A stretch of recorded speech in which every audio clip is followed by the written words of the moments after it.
Bonjour Jean-Pascal. Bonjour Lilo. C'est super de se retrouver au Salon Zen de Paris. Tout à fait, oui, j'en suis ravi. Bon, cette fois-ci c'est pour la Trédaniel Web TV puisque tu as créé un jeu Oraclès, le jeu du héros.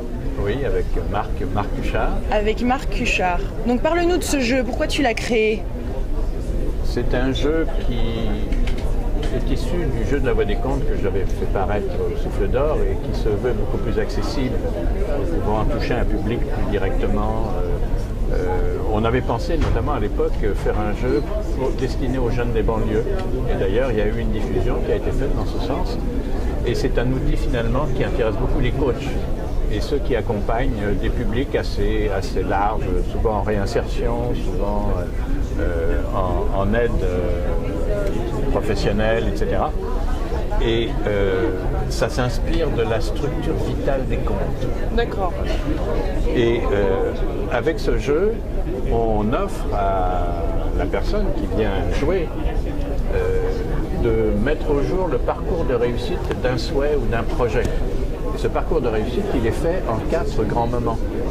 Il y a un premier moment qui est de définir l'enjeu, de prendre conscience des croyances négatives qui font obstacle, de prendre appui sur le talent pour percer de manière créatrice et sortir de l'impasse en dramatisant un peu. Voilà, c'est une particularité des contes.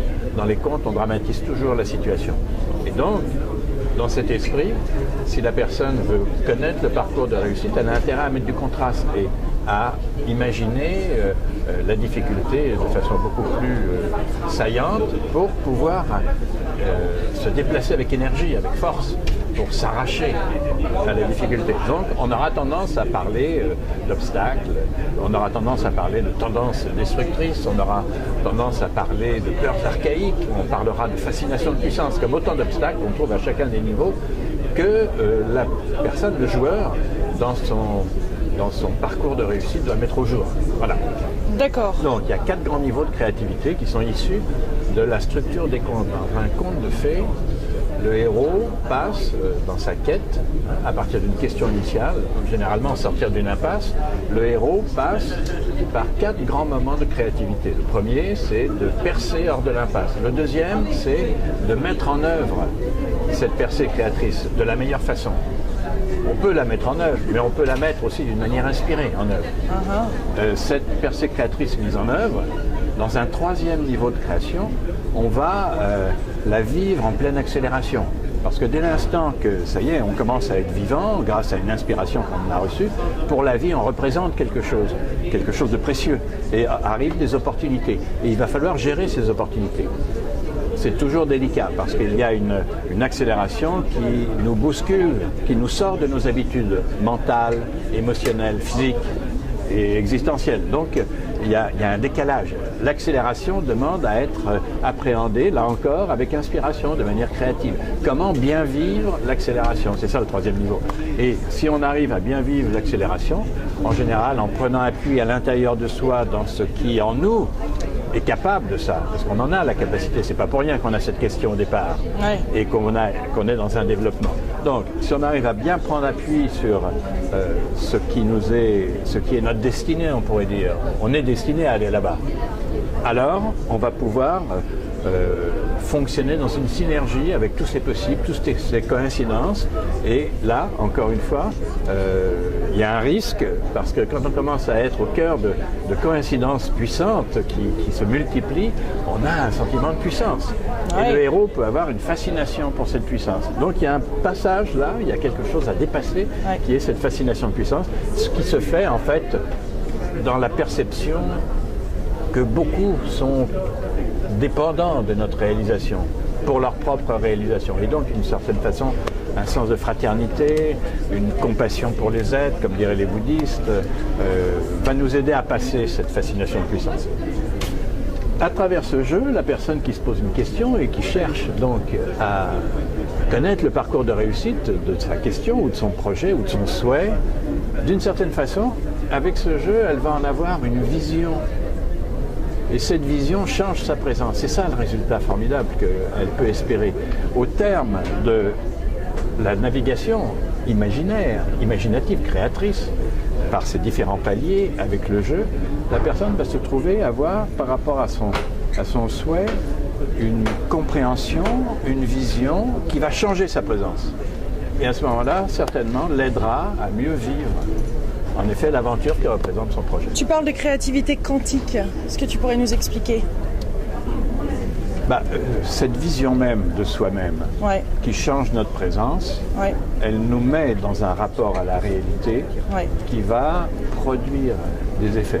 C'est-à-dire, si j'ai une présence active d'enthousiasme, de positivité, de sens de réussite, je vais attirer dans le tout possible qui est la réalité, je vais attirer des opportunités, je vais attirer des coïncidences. C'est ça le mode quantique, c'est-à-dire à partir de l'émission de ce que je suis, dans l'intensité de ce que je suis, et jouer avec ce jeu, c'est se donner de l'intensité, puisqu'on va percevoir la possibilité effective de notre réalisation.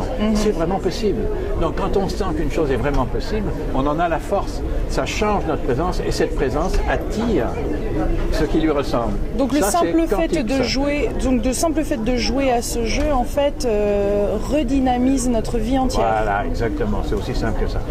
Alors montre-nous comment ça se joue en fait, parce que donc c'est le jeu de l'Oraclès. Alors, il faut partir du souhait.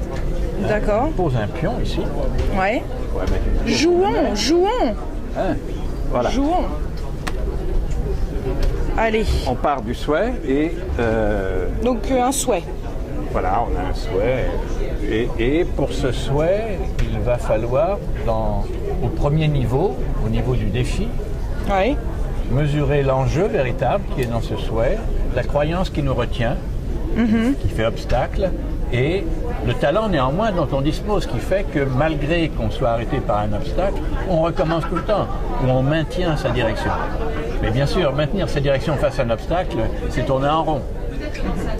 Il faut une percée créatrice, c'est la bonne étoile ici qui donnera la percée créatrice. Alors, pour ce premier niveau, donc pour mon souhait, quel est l'enjeu? Je vais Par aller exemple, chercher- prenons un exemple concret, la réussite professionnelle par exemple, financière. Alors. Réussite financière. Réussite financière, je voudrais une réussite financière Je veux être récompensé pour mes efforts.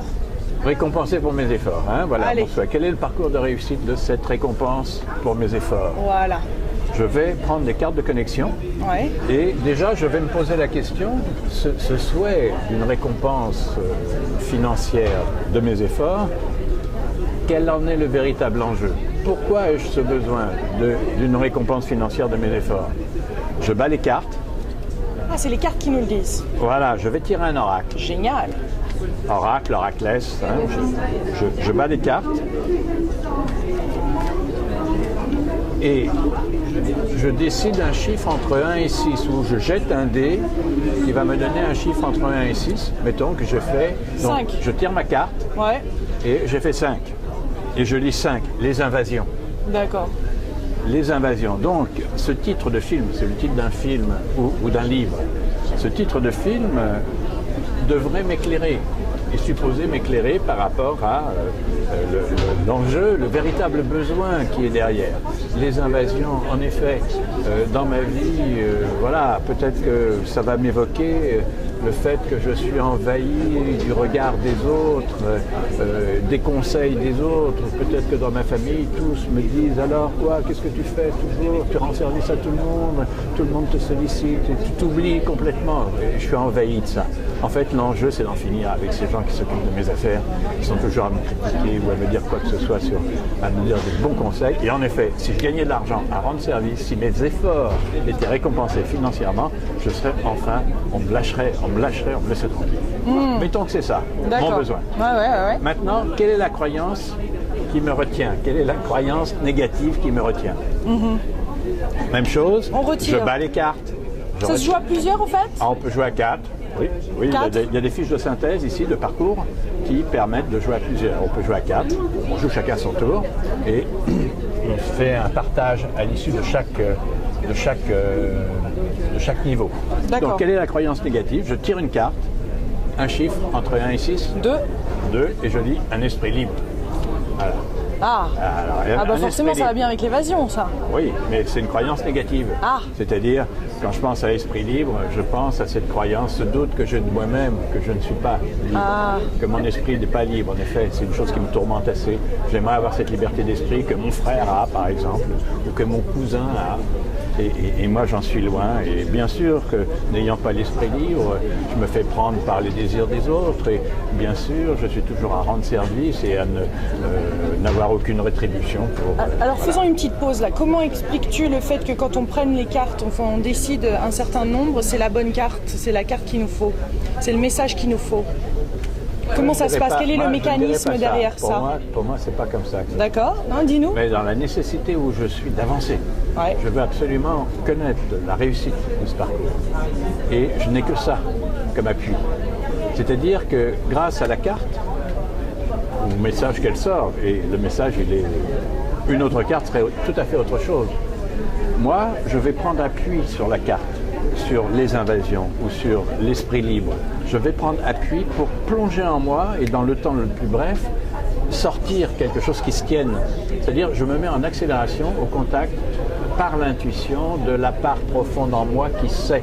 En réalité, quelque chose en moi sait très bien le parcours de réussite. Voilà. Sauf que moi, je n'ai pas accès à cette part qui sait. Ouais. Vous savez, cette part qui sait, c'est cette part qui nous parle dans les rêves la nuit, qui nous parle et qui, dans des songes, nous dit la vérité des choses. On sait bien, on sait que dans les songes, on peut voir l'avenir d'une façon étonnante.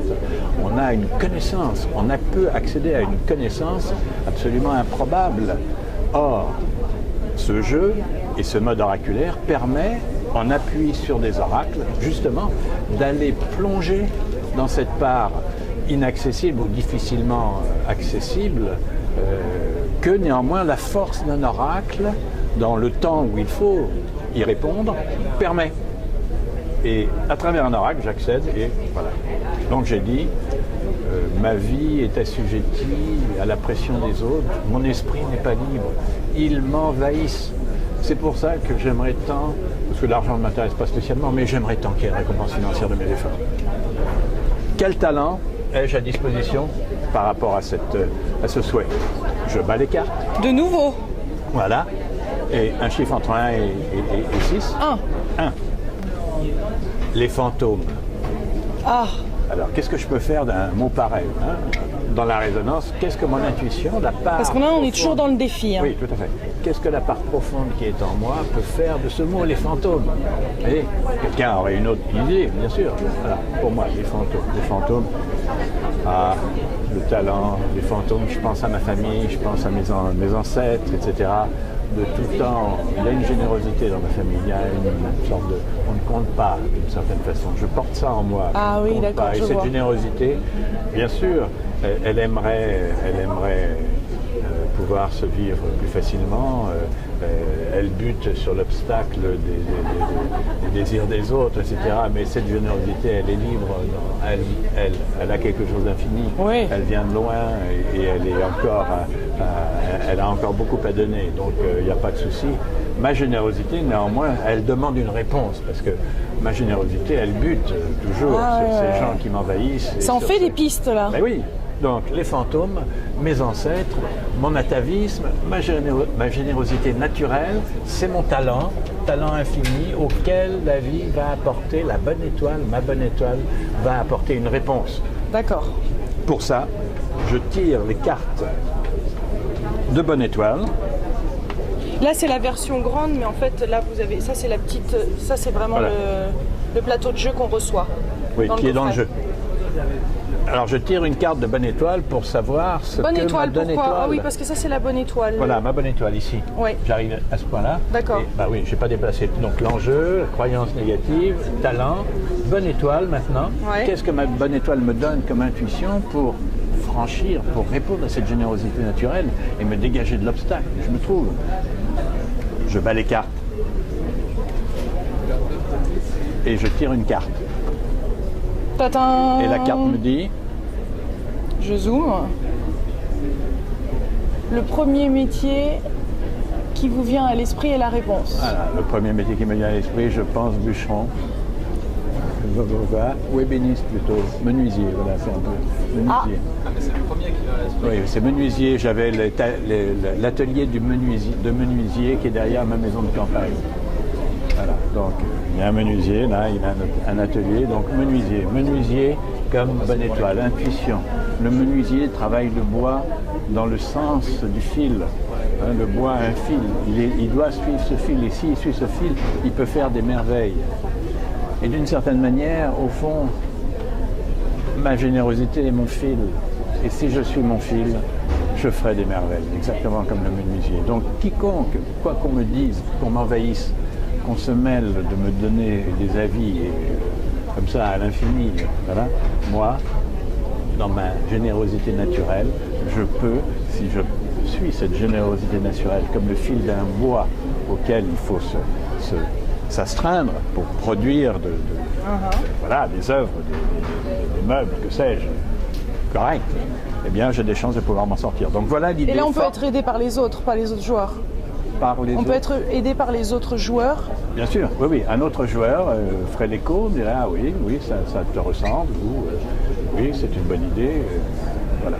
Donc, de l'impasse où j'étais, la difficulté où j'étais, j'ai trouvé quelque chose, un sens intime puisé à l'intérieur de moi, dans lequel je peux me ressourcer. Hein, c'est-à-dire, voilà, ma générosité naturelle est comme un fil qui, tel le menuisier, va lui permettre de produire des objets bien faits. Voilà.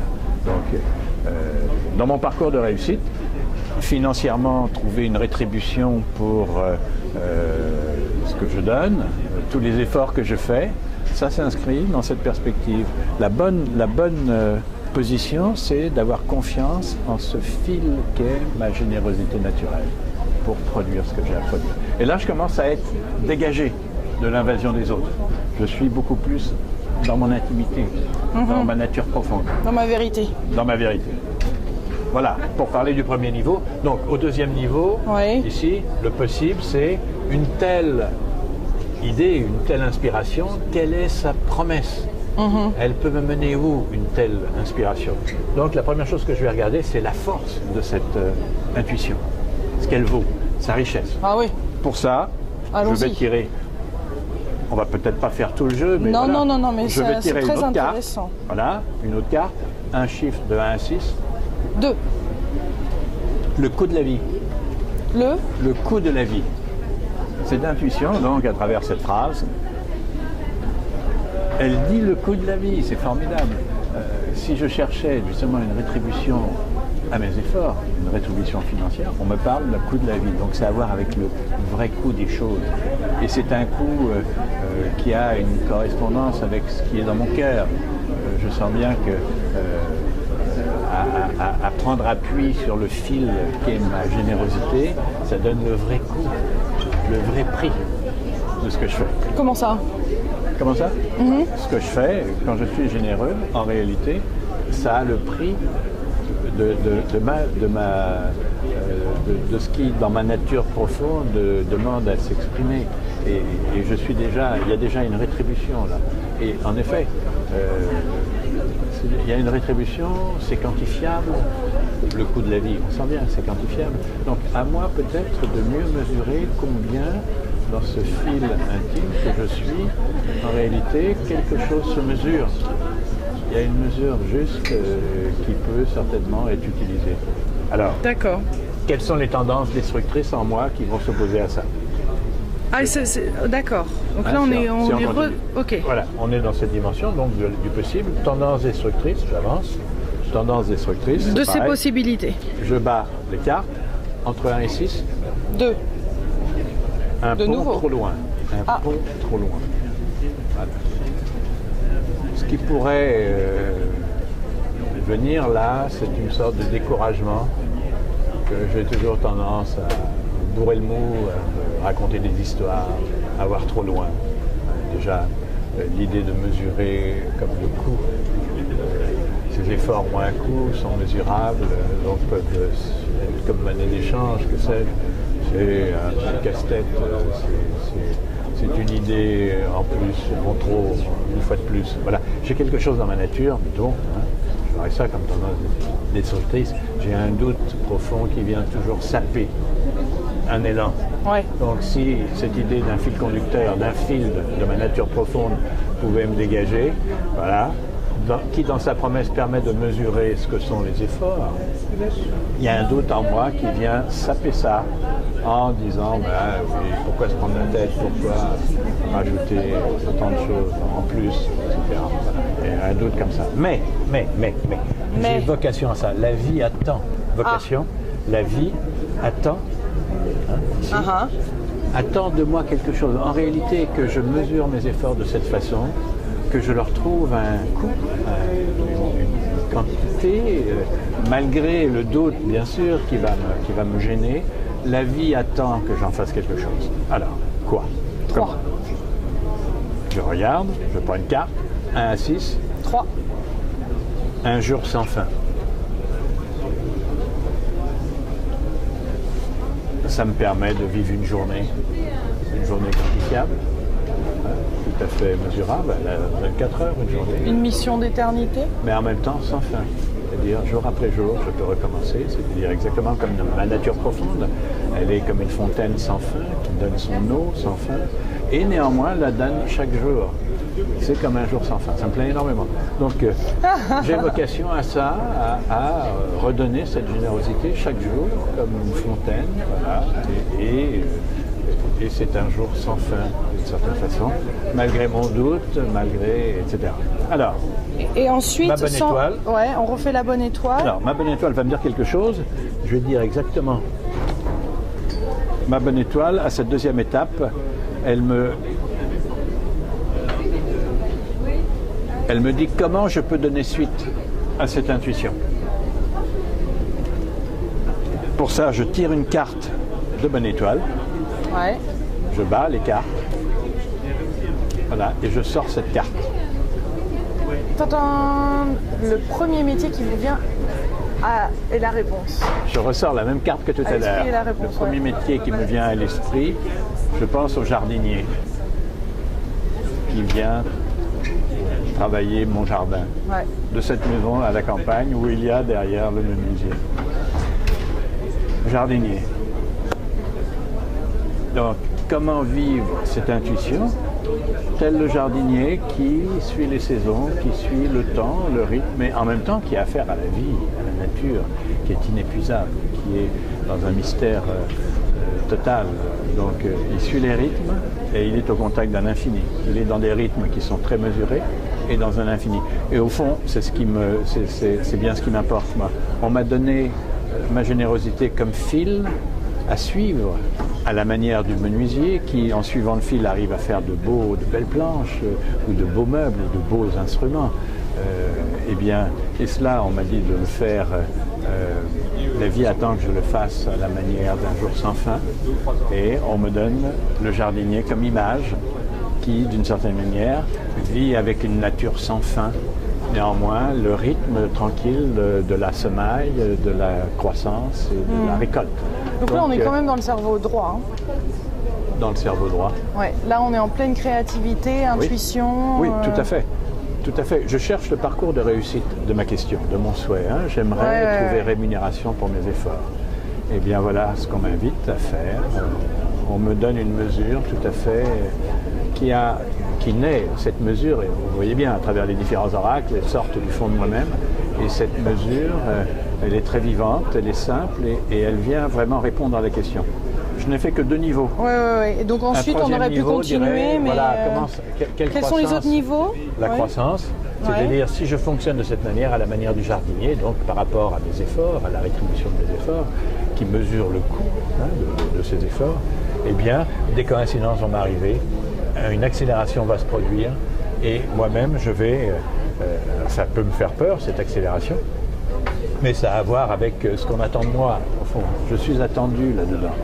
On va me montrer que c'est ma destinée, c'est-à-dire que je vive cette générosité avec cette mesure quantitative, à la manière du jardinier, du menuisier ou du jardinier.